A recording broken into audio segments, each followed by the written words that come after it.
வந்து பார்க்கும்போது என்னமோ ஒரு ஏதோ ஒரு அதிசயத்தை பார்த்த மாதிரி. எம்ஜிஆர். ஆமா, 4 செக்யூரிட்டிங்களாம் நல்லா டால் இவர் ஒரு லிமிட்டட் ஹைட் தானே, இவர் நார்மல் ஹைட்டு. சுறுசுறுப்பு சின்ன பையன் கூட அவ்வளோ ஸ்பீடாக நடக்க மாட்டான். சரின்னு போய் பார்த்துட்டான்னா, வணக்கம் மாமான்னு, யார் இது அப்படின்னாரு.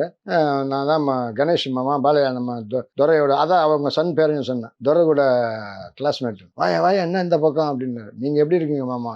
பரவாயில்லையா பரவாயில்ல. சரி, இன்னும் இந்த பக்கம் வந்திருக்காரு, இந்த ஃபிசியோதெரப்பி நாங்கள் ஆப்ரேஷனுக்குன்னு பேசிக்கிட்டே இருக்கிறோம். திடீர்னு செக்யூரிட்டிங்க வந்துட்டாங்க. சரிங்க வராங்க போல இருக்கு மாமான்னு சொல்லிட்டு நான் ஒதுங்கி நின்று இது பண்ணேன். சிஎம் உங்களை பார்க்க வராது அப்படின்னு சொல்லிட்டாங்க. புரட்சி தலைவர் எம்ஜிஆர் கரெக்டாக அந்த டைமுக்கு வந்தார்.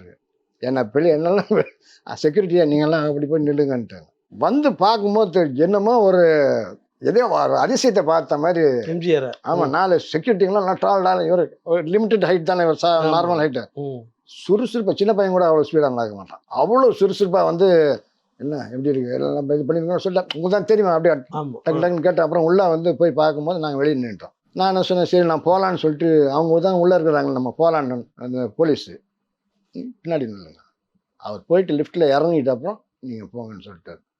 ஐயோ, இவரை வந்து பார்த்துட்டு சரியாக பார்க்க முடியலையாலும் அந்த ஒரு ஏக்கம் எனக்கு. இவரை பார்த்தோன்னா ஒரு ஆர்வம், எம்ஜிஆர் பார்க்க முடியாது. ஆமாம் ஆமாம், முதல்ல அப்புறமா பார்த்துக்கலான்னு சொல்லிட்டு வந்து நான் போக பண்ண கூட என்னை விடலை, வந்து இருக்க வச்சுட்டாங்க. அப்புறம் அவர் வெளியே வந்தார், ரூம் விட்டு வெளியே வந்து லிஃப்ட்டுக்கிட்ட போயிட்டு இருக்காரு.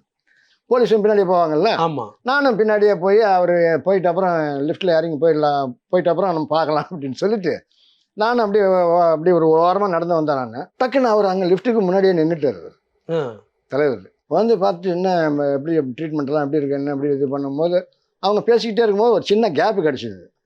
அவங்க ரொம்ப நேரம் பேசுவாங்க, எனக்கு அதை பற்றி யோசிக்கல நான்.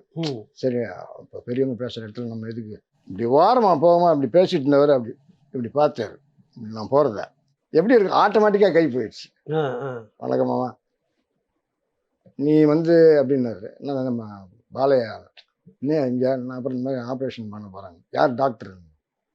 டிகேஎஸ்னா டிகே சுப்பிரமணியம், இது சண்முக சுந்தரமணியம்.